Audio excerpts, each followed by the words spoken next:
로마서를 읽으면 읽을수록 바울이 복음을 얼마나 사랑하는지 우리는 알 수 있습니다. 우리는 지난 시간까지 2장의 말씀을 함께 살펴보았는데요. 3장을 대하면 이 3장 말씀 또한 얼마나 큰 은혜가 되는지 모릅니다. 특별히 3장은 매 장이 다 중요하지만 3장의 주제가 있습니다. 주제는요, 이신칭의입니다. 이신칭의. 한 장 한 장 넘겨갈수록 바울은 1장에서 본인이 이야기한 것처럼 저는 복음이 부끄럽지 않습니다.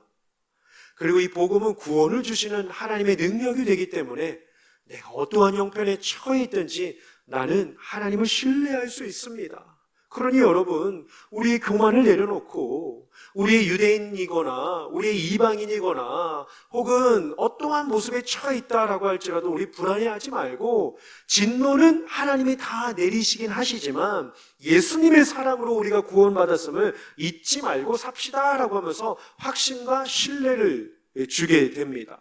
사실 바울은요, 복음을 부끄러워하지 않고 구원을 주시는 이 하나님의 능력이 그의 마음을 떠나게 하지 않았던 이유가 바로 무엇이었을까요? 그것은 바로 하나님의 진노 때문이었습니다. 막 사람들을 보며 마음이 막 힘겨운 거죠. 그냥 우리가 지나가는 이 사람들을 보지만 스쳐 지나가고 마주쳐 지나가고 길거리에서 지나가고 횡단보도에서 지나가지만 아마도 하나님께서 바울에게 이러한 마음을 주셨을 것 같습니다. 지나가는 모든 사람들을 보면서 하나님을 믿지 않고 자기의 뜻과 자기의 방법대로 사는 자들은 걸어가지만 지나가지만 그 걸음이, 그 지나감이 그냥 평범한 일상의 걸음이 아니라 지옥으로요, 멸망으로요, 죽음의 땅으로요, 사망의 고통하는 자리로 걸어가는 그 모습을 보면서 견딜 수가 없었던 것입니다. 마치 예레미야 선지자가 내가 복음을 전하지 아니하면 가슴에 불붙는 심령으로 견딜 수 없습니다 라고 하는 그러한 동일한 마음을 하나님께서 바울에게 주시지 않았나 싶습니다. 그냥 볼 수가 없는 거예요. 지나가는 영혼들마다요. 왜 그럴까요?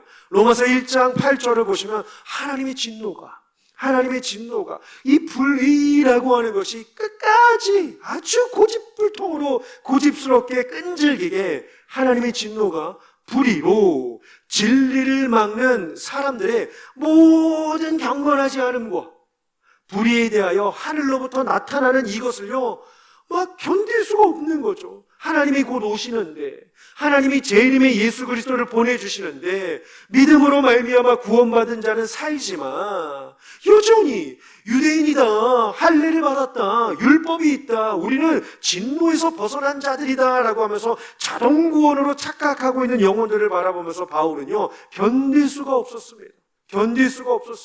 그래서 로마서 1장 18절부터 1장 마지막까지요, 하나님을 알되 감사하지도 아니하고 영화롭게 하지도 아니하고 예배하지도 아니하고 핑계할 수 없도록 모든 만물에 하나님의 신성이 분명하게 보여 알려졌는데도 하나님을 예배하기는커녕 내 마음으로 하나님께 감사하기커녕 내 정욕의 소욕대로 살아가는 그 모습을 보면서 바울은 견딜 수가 없었습니다. 2장에 넘어가서도요, 마찬가지였습니다. 유대인이건 이방인이건 판단하고 정죄하고 미워하고 똑같이 도둑질하고 똑같이 간음하고 똑같이 죄악적인 모습으로 살아가는 그 모습을 보니까 유대인이라고 별반 다를 바가 없다라고 하는 사실입니다.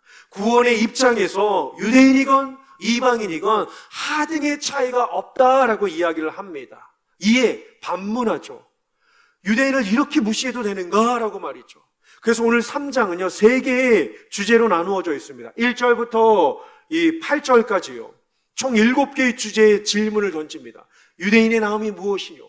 믿음의 유대인의 나음이 무엇이뇨? 할례의 유익이 무엇이냐? 믿지 않는 자들은 어찌 되겠느냐? 믿지 않는 사람이 있다라고 하는 것은 하나님의 미쁘심, 하나님이 없는 것 아니냐라고 반문을 합니다.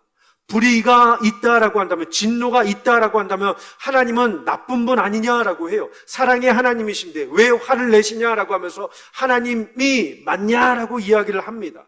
진노를 내리시는 하나님이 불의한 건 아니냐라고 이야기를 합니다. 그리고 은혜가 크다라고 한다면 악을 지으면 지을수록 은혜도 크겠네라고 하면서 엉뚱한 질문을 바울에게 7개의 질문을 던지게 됩니다. 그리고 나서 9절부터 20절까지는 바울이 구약의 말씀을 인용해서 이방인만 죄인이 아니라 유대인들조차도 죄에서 벗어날 수 있는 사람은 아무도 없다라고 이야기를 합니다. 그리고 나서 21절부터 마지막 31절까지 이 구원의 교리의 가장 큰 핵심인 이신칭이 오직 의인은 믿음으로 말미암아 살리라라고 하는 이 이신칭의 교리를 3장에서 바울이 확 열어가게 되는 것을 보게 됩니다. 누군가 질문했겠죠. 유대인의 나음이 무엇이뇨? 할례의 유익이 무엇이냐라고 질문합니다. 마치 이런 거겠죠. 바울이요, 잠시만요. 말이 너무 지나친 것 아닙니까? 당신이 지금 탁월한 지혜를 가지고 논리를 끌어다가 유대인들조차도 하등의 차별이 없다, 하등의 다를 바가 없다라고 유대인들을 자꾸만 이렇게 내리깔고 있는데 내가 보기엔 그게 아닌 것 같소라고 이야기를 지금 하는 것 같지 않습니까, 여러분? 이게 당신의 가르침입니까? 자, 보세요. 하나님께서 아브라함을 부르시고 그에게 할례를 베푸시고 그를 민족의 지도자가 되게 하시고 믿음의 아버지가 되게 하셔서 이 족속을 통하여 율법을 주시고 모세를 통하여 말씀을 주신 이 모든 것들이 아무 유익이 없다는 말인가요? 정말 유대인의 나음, 이점이 없다고 말하는 당신의 논리가 맞다고 생각합니까? 할례의 유익이 아무 쓸모가 없다라는 것입니까? 라고 이야기를 해요. 그러면서 누군가 질문을 했겠죠. 그러면 구약은 쓸모없는 거겠네요? 아브라함도 쓸모없고 할례도 쓸모없고 택함받은 것도 쓸모없고 하나님이 베푸신 이 모든 것들도 쓸모없고 말씀을 따라가서 사는 예배의 삶도 필요 없다라고 하니 그럼 구약은 뭐하러 주셨습니까? 라고 하는 것과 뭐가 다르냐라고 이야기를 하고 있습니다. 바울의 대답은 뭘까요? 유대인이 특별하다는 것이 아니라 이방인들이 아주 못났다라고 하는 그러한 것이 아닙니다. 바울의 의도는요, 유대인 자체가 특별하다라고 하는 것이 아닙니다. 할례라고 하는 자체가 특별하다라고 하는 것이 아닙니다. 할례를 받았다고 자동적으로 진노에서 벗어났다라고 이야기하는 것이 틀렸다라고 하는 거죠. 바울은 2장 25절에서요. 율법을 지키면 할례가 유익하다라고 이야기를 했습니다. 누구보다 율법을 칭송했고 누구보다 할례를 받아서 규례와 명령에 따라 살아가는 것을 바울은 존중해 주었다라고 하는 사실입니다. 그런데 뭡니까? 할례 자체만으로 구원을 받을 수 없다는 거예요. 세례 받았다라고 해서 구원받았다는 것이 아닙니다. 잘 들으십시오, 여러분. 유아 세례 받았다라고 해서 구원받은 게 아닙니다. 성인 세례를 받았다라고 해서 구원받은 게 아니에요. 성찬식에 꼬박꼬박 참여했다고 구원받은 게 아닙니다. 믿는 지 3대째, 4대째 되는 집안이다라고 해서 구원받는 게 아닙니다. 왜? 구원은요? 구원은 예수 그리스도 안에 있는 하나님의 의로 말미암아 그분의 보혈의 공로로 말미암아 우리에게 주어진 것이 구원인 줄 믿습니다. 믿으십니까? 어떠한 외형적인 것들이 우리를 구원으로 삼지 않는다라고 하는 사실입니다. 구원은 오직 주어가 하나님이세요. 예수님이십니다. 우리를 사랑하시는 예수님, 예수님이 우리를 사랑하셔서 예수님이 우리를 선택하셔서 하나님이 그 예수님을 보내셔서 예수님이 우리 대신 죽으셨기 때문에 그 죄를 담당하셨기 때문에 우리에게 구원이 찾아오게 된 것입니다. 유대인이라서 아니요, 할례 받아서요 아니다라고 하는 사실입니다. 하지만 바울은 유대인들의 마음을 복돋아 주기 시작합니다. 뭘까요? 오늘 2절을 보시면 유대인에게 이점이 있대요. 유대인에게 아주 좋은 선물이 있다라고 이야기를 합니다. 그게 뭐죠? 2절이요? 하나님의 말씀을 맡았다라고 하면서 너무 존경해주고 있습니다. 정말 사랑해주고 있습니다. 사실 로마서 1장 8절을 보십시오. 바울이 유대인들을 향하여 뭐라고 합니까? 너희로 말미암아 믿음이 온 세상에 전파되었다라고 하면서 축복해 주는 장면이 있습니다. 얼마나 아름답습니까, 여러분? 바울의 흥미로운 고백입니다. 유대인들에게 있어서 가장 중요한 것이 무엇이었습니까? 하나님의 말씀을 받았다라고 하는 사실입니다. 이 한글 성경을 보시면 이 하나님의 말씀을 맡았습니다라고 되어 있습니다. 그런데 원어로는요, 사실 한글 성경하고의 내용은 사실 정반대입니다. 좀 뭐 그렇게 표현해도 될지 모르겠지만 의미가 달라요. 원어 성경을 보면요, 맡았다라고 한 것이 아니라, 맡았다라고 하는 것은 내가 주체가 되잖아요. 원어 성경에는요, 맡기어졌다라고 되어 있습니다. 내가 신뢰해서 내가 이 말씀을 붙잡았다라고 한글 성경에는 되어 있지만 원어 성경에는요, 신뢰가 내게 주어졌다, 이 언약이 내게 주어졌다, 이 사실이, 이 진리가 내게 주어졌다라고 해서 우리는 뭐뭐가 되었습니다. entrust라고 하는 단어가 있습니다. entrusted. trust가 신뢰하다잖아요. 신뢰인데 앞에 trust 앞에 en이라고 하는 영어 단어가 붙으면 신뢰하게 하다, 신뢰를 받게 하다라고 하는 사역적인 의미가 더 가중이 됩니다. 단어가 더 의미가 세지는 거죠. 신뢰하다가 아니라 신뢰를 받게 하고 신뢰를 주다라고 하는 뜻이 되어 있어요. 그래서 we were entrusted with라고 이렇게 원어 성경에는 되어 있습니다. 즉 이 뜻은 무엇이냐면 하나님께서 이 말씀을 우리가 맞도록 하셨다라고 하는 뜻이 됩니다. 하나님께서 이 말씀을 우리가 맞도록 하셨다라고 하는 뜻이 되어 있어요. 그럼 주체가 다르죠.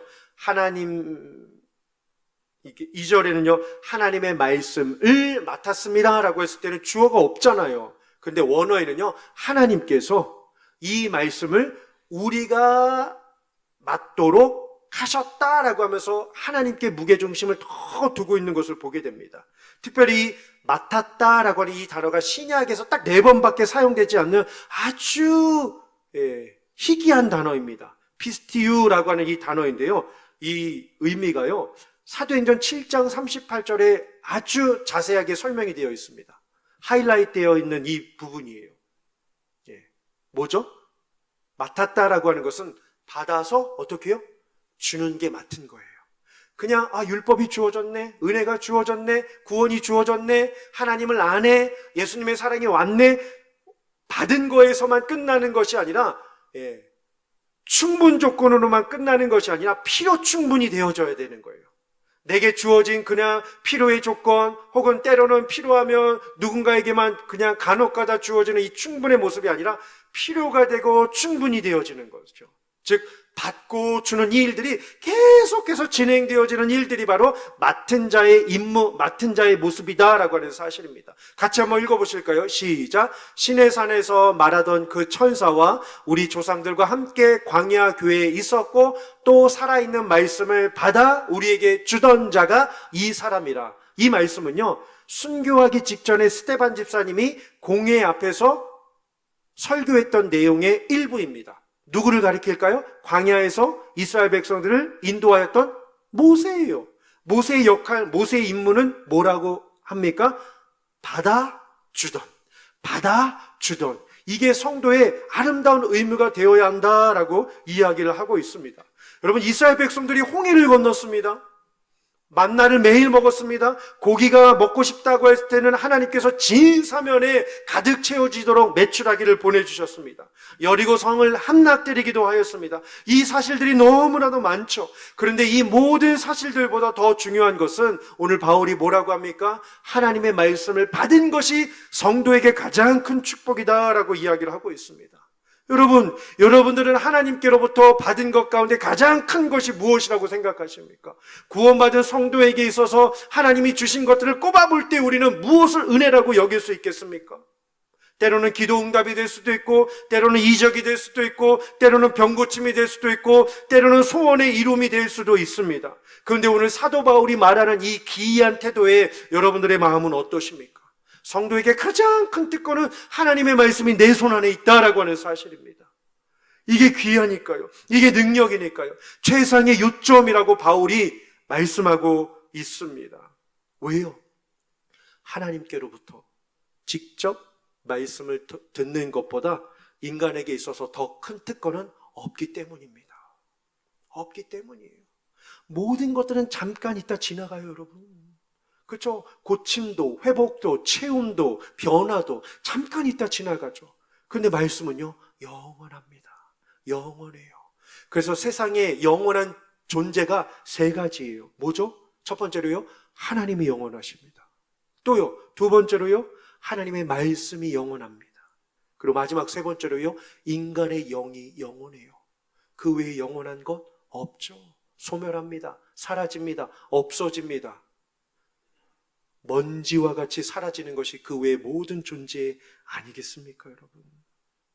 여러분 보세요. 만일 여러분들이 생각하시는 어떤 특권을 가진, 어떠한 능력을 가진, 어떠한 중요한 인물이 여러분들을 주목하고 있다면 어떨까요?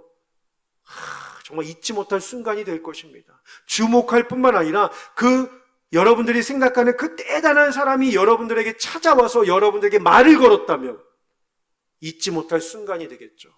예전에 제가 미국 교회에서 사역할 때 한번 식사를 하는데 누구까지 만나봤어? 라고 하는 그러한 대화를 한 적이 있습니다. 함께 식탁 자리에 한 장로님이 계셨는데 본인이 자기가 끝판왕이라는 거예요. 자기보다 더 높은 사람 만나보지 못했을 것 같다라고 합니다. 그래서 본인이 군대에 있을 때 장교로 있었는데요. 고 박정희 대통령이 자기 부대에 찾아왔대요.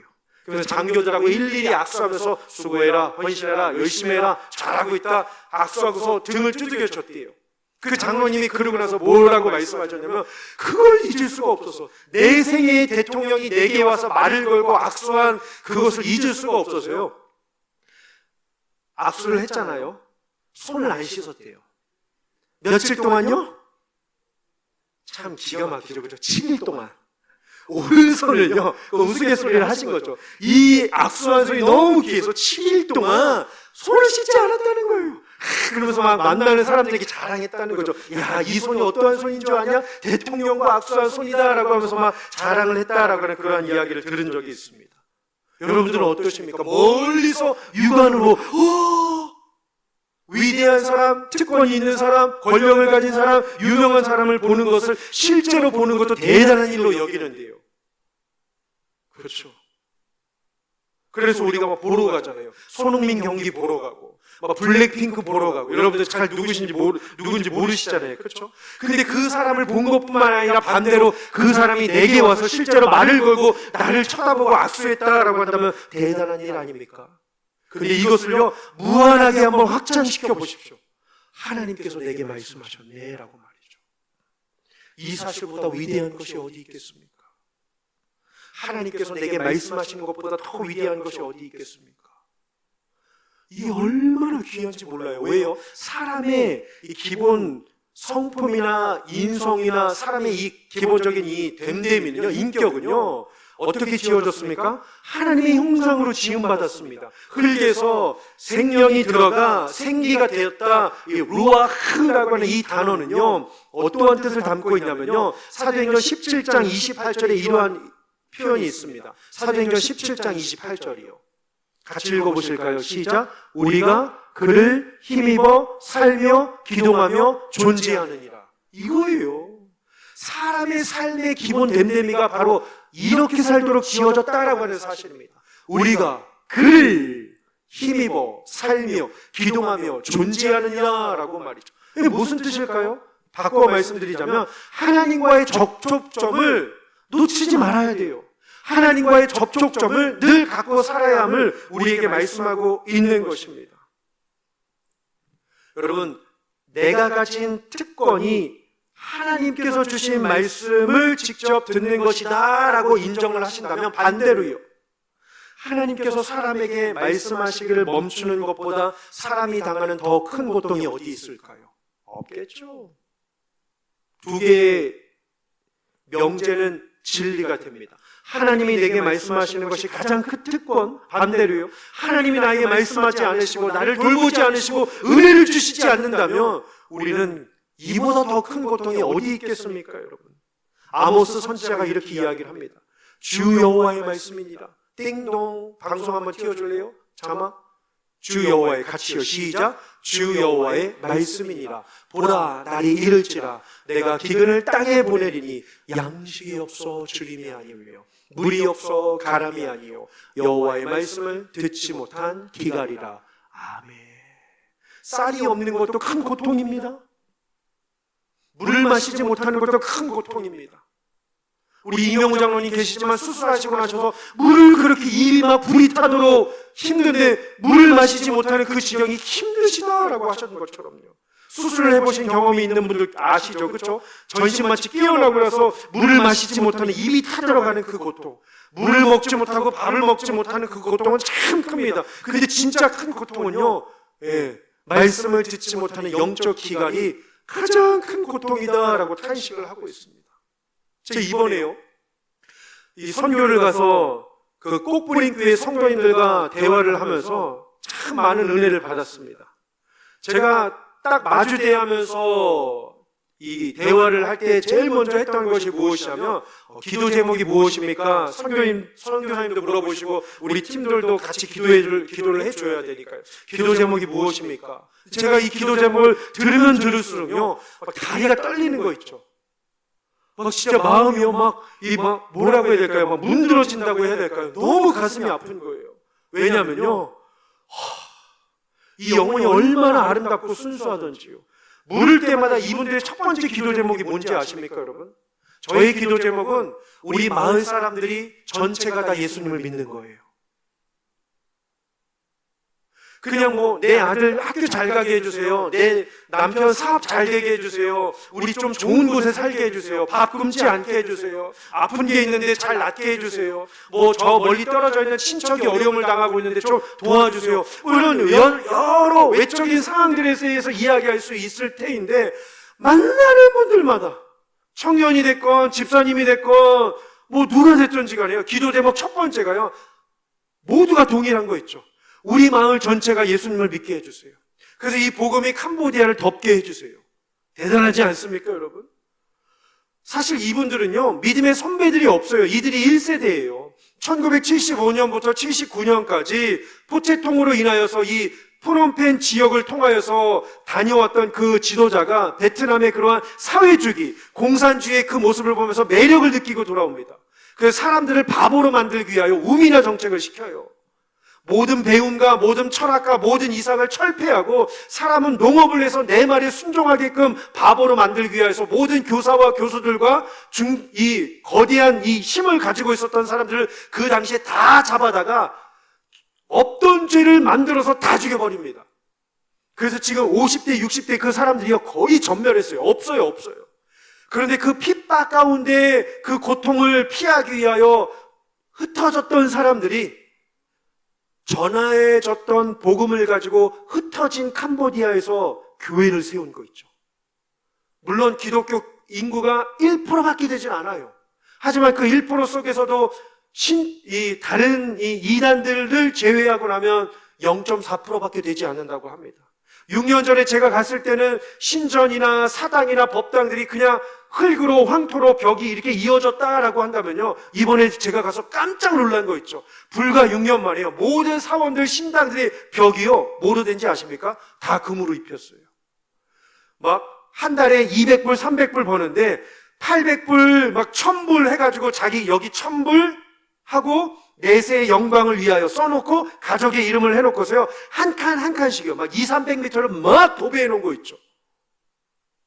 와, 그걸 보면서 얼마나 마음이 아팠는지 모릅니다. 사실 그 꼭부린 교회도 말이죠, 바로 앞에 옆집에 신전이 있어요. 사원이 있어요.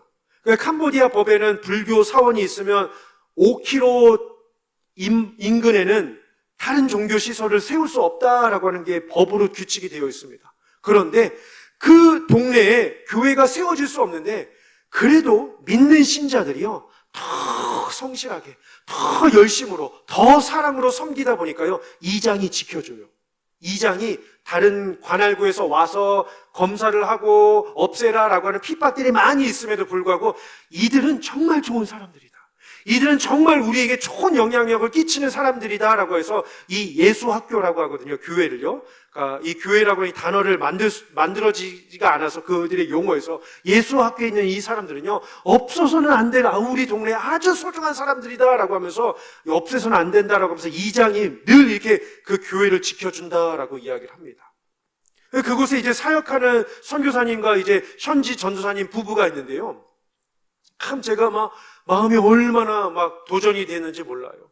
그러니까 그 불교 국가에서요 탁발승이 있잖아요. 매일 와서 시주를 하고 목탁을 두드리면서 복을 이렇게 빌어주는데요, 그 전도사님 집에 매일 찾아온대요. 탁발승이 매일 찾아온대요. 뭘 할까요? 저주를 받고 빨리 죽어라.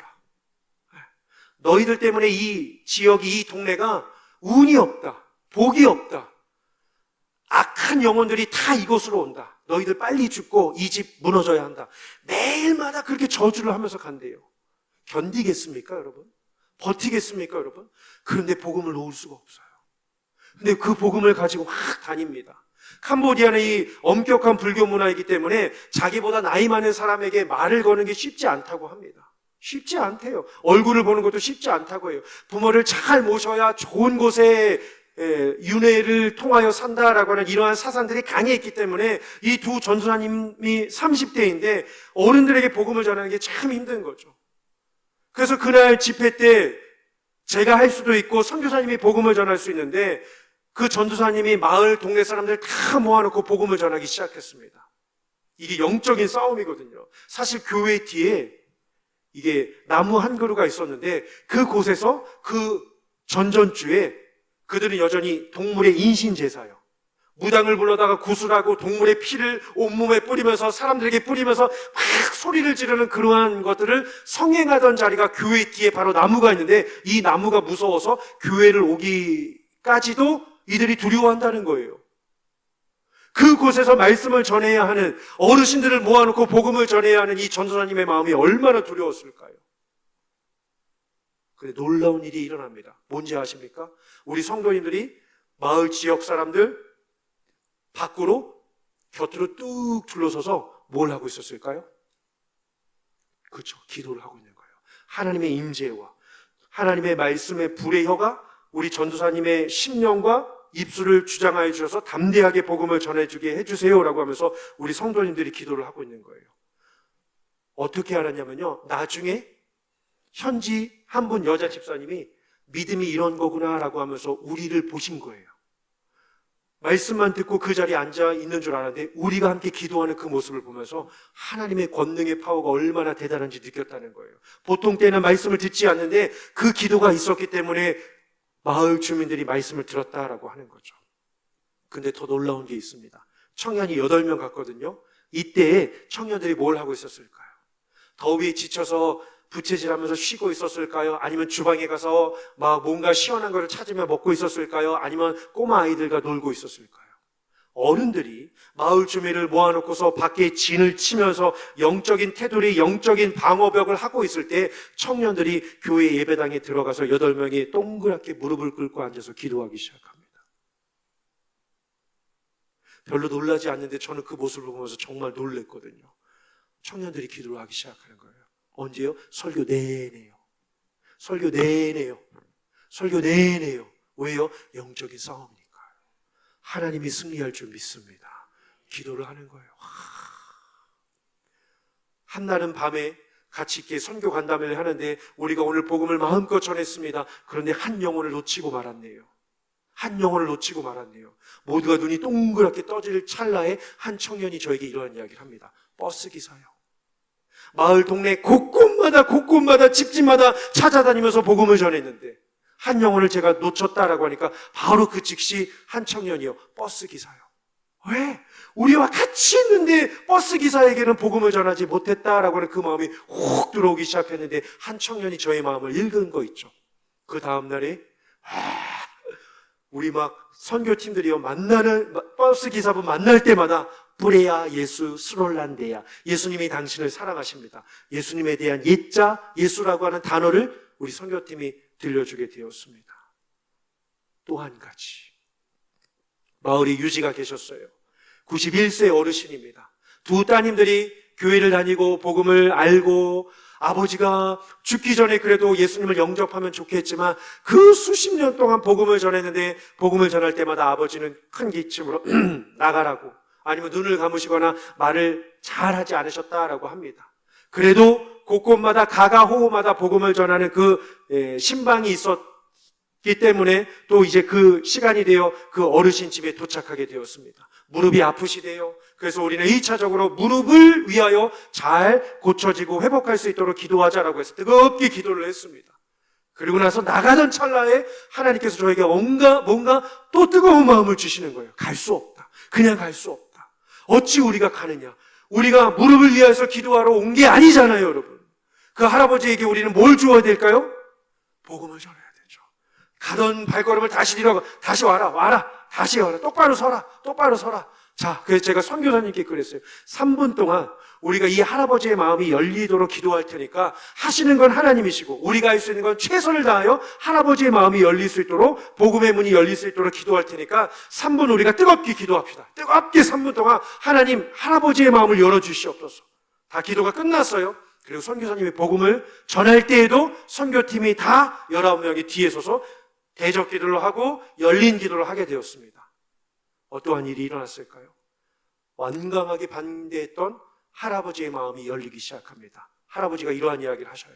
저는 평생에 살면서 남에게 해코지하지 않으려고, 남에게 피해를 주지 않으려고 착하게 살려고 노력해왔습니다. 그런데 제 마음에는 한 가지의 문제가 있습니다.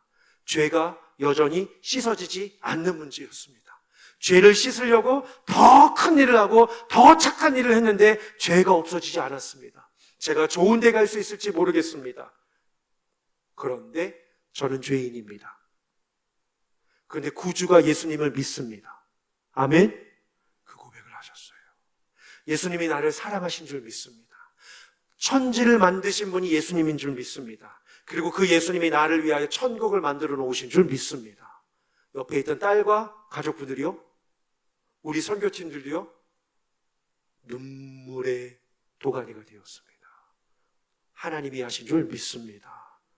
여러분들의 기도가 함께 했기 때문에 가능한 줄 믿습니다. 말씀의 은혜가, 기도의 은혜가 그 현장을 가득 채우고 왔습니다.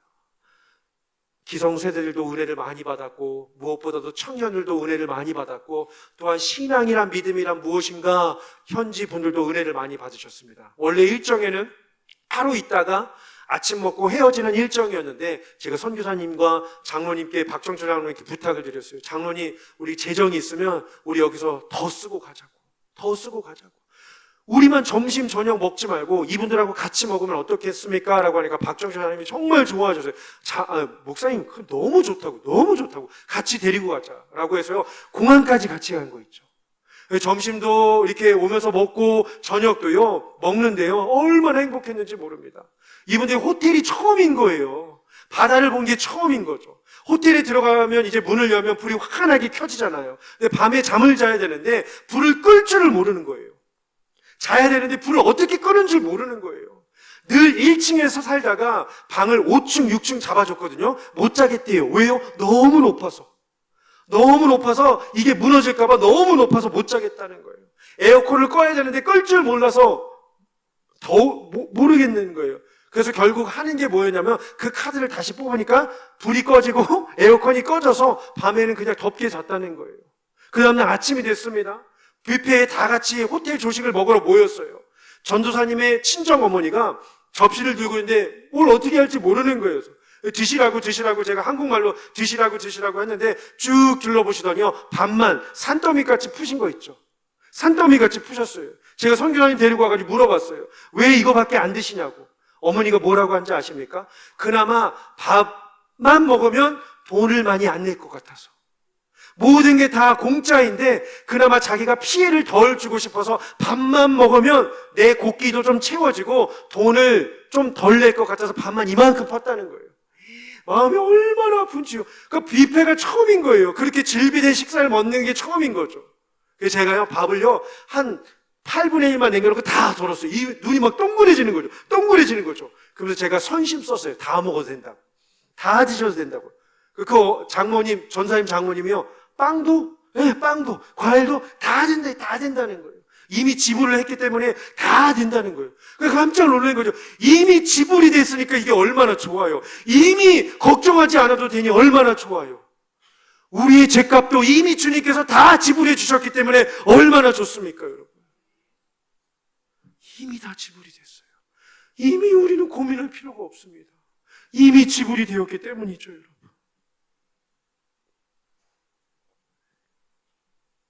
말씀을 갖고 사는 게 얼마나 큰 축복일까요? 2절 보십시오. 말씀을 갖고 사는 것은요, 뭐라고 하죠, 여러분? 범사의 유익이 많다라고 합니다. 범사의 유익이 많대요. 위로가 되고, 의지가 되고, 기쁨이 되고, 소망이 되니까요. 범사의 유익이 많다라고 이야기를 합니다. 여러분, 얼마나 힘이 드십니까? 얼마나 삶이 고단하십니까? 때로는 육신적으로, 때로는 자녀적으로, 때로는 그 외적으로, 때로는 예상치 못한 것들로 인하여 얼마나 마음이 힘들 때가 많이 있습니까, 여러분? 욥이요, 성경에서 고난을 당한 대표주자인 욥이요, 그 고난의 현실 속에서도요, 하나님과의 접촉점을 잊지 않고 사는데요. 19장 25절 한번 보여주시겠습니까? 같이 한번 읽어보시죠. 시작. 내가 알기에는 나의 대속자가 살아계시니 마침내 그가 땅 위에 서실 것이라. 아멘. 영원하신 분은 하나님이시라는 거죠. 그리고 영원한 영은 또 나 있잖아요. 내가 알기에는 나의 대속자가 나를 세워주실 것이다. 그가 서실 것이다. 근데 그 하나님을 뭐라고 표현합니까? 대속자가 살아계시는 분이다 라고 이야기를 합니다. 고난 속에서도, 평안할 때에도, 선교지에서도, 가정에서도, 침상에서도, 병실에서도, 수술대에서도 하나님은 살아계시고 역사해 주시는 줄 믿습니다. 이 은혜가 누구에게까지 왔나요? 로마서 9장 한번 보실까요? 26절입니다. 하나님이 말씀하셔요. 뭐라고요? 너희는 내 백성이 아니라 한 그곳에서, 이스라엘이 아닐지라도 그곳에서 어떻게 해요? 살아계신 하나님의 아들이라 일컬음을 받는대요. 이게 은혜죠. 이게 말씀을 갖고 사는 자들에게 주어진 축복 아닙니까? 이스라엘이 아니어도요. 이스라엘이 아니어도요. 한 집사님이요, 푸놈펜 왕국 국립대학을 졸업했습니다. 명문가죠. 한 달에 1,000불 벌었대요. 회사에 다녔습니다. 그런데 오토바이를 타고 가다가 이스타나 봉고차가 착 와가지고 다리를 거의 절단할 지경에까지 다리가 완전히 만신창이가 되었습니다. 그런데 하나님의 은혜로, 진짜 하나님의 은혜로 절단하지 않고 치료를 잘 받으셨습니다. 결국 더 이상 회사에 출근을 할 수는 없게 되었습니다. 하지만 이제는 농부의 일만큼 할 수 있게 된지나 농업을 하며 가정의 생계를 읽어가고 있습니다. 근데 그분이 이러한 말씀을 하셔요. 직장 다닐 때는 주의를 빠뜨린 적도 있었는데 내가 농업을 하는데 주의를 빠뜨리지 않으니까 돈은 없어도 하나님을 매일 만날 수 있어서 행복합니다. 돈은 없어도 하나님께 매일 나갈 수 있어서 행복합니다. 캄보디아는 토요일 주일에도 일을 나가면 돈을 더 줍니다. 안 갈 수가 없겠죠. 일요일, 토요일 더 나갈 수밖에 없겠죠. 그분이 그러셔요. 돈은 없어도 하나님의 은혜가 있어서 저는 행복합니다.